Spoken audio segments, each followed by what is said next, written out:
Hey guys, this is day 18. That means we're in Ephesians chapter 6, verses 1 through 24. This starts where Ron left off yesterday with this idea of showing love. Yesterday we looked at the love between a husband and a wife. That word love can also mean honor, because if you honor someone, you love them, and if you love them, you honor them.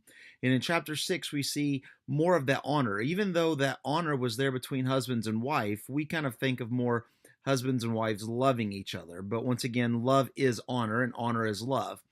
But in chapter 6, we see this relationship of children and parents. Though there's love there, there's also honor there. And that's why it says, children, obey your parents, honor your parents. In the same way, parents should honor or love their kids. Don't try to beat them down. Don't try to lord it over them.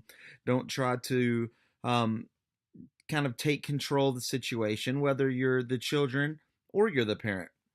And it goes on to verses 5 through 9, talking about this bond servant and master. Today's application would be employee and employer. And the same is the true to honor. If you're an employee, honor your boss. If you're a boss, honor your employees. It's the idea of love. It's not just being a good employee, it's being a Christian. And that's what a Christian's about, is about honor. It's about love. It's because he loved us so that we may love others.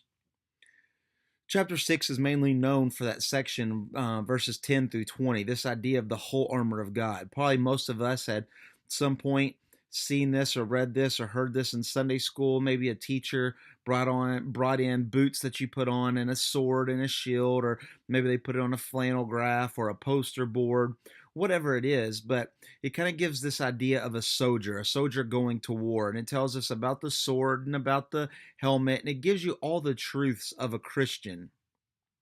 What's most notable about this is most of us remember about this soldier, but the most notable is verse 18.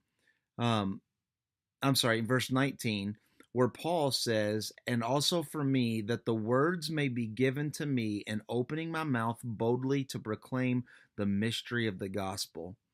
Yeah, it's very true that we should be soldiers for Christ, that we are wearing the battle. We have the sword of truth. We have the breastplate of righteousness.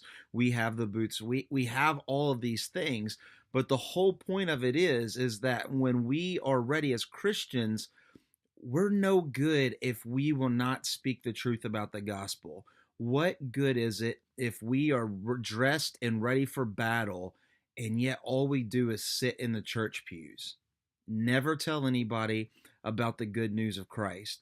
Yet we don't know it all. We don't understand it all. And sometimes that prohibits us from going out and telling other peoples. But here is Paul himself saying, I hope I have the words of truth to be able to speak about the mysteries of the gospel. Even Paul doesn't understand all that the gospel is. And he's wrote all these books that we're reading. And that should kind of give us something in our lives, that we may not know everything there is about the Bible, but we are dressed. If we're a Christian, we are dressed and we are ready for success, for God's kingdom, and we should not just sit in the pew. We should go out and tell people the good news about the gospel the best way that we can, that we should be ambassadors for Christ, that we may declare it boldly, that we ought to speak. That's the very last verse of 20. Guys, I'm so glad we're doing this together. And tomorrow we start the new book of Philippians, and I cannot wait. We will see you tomorrow. God bless.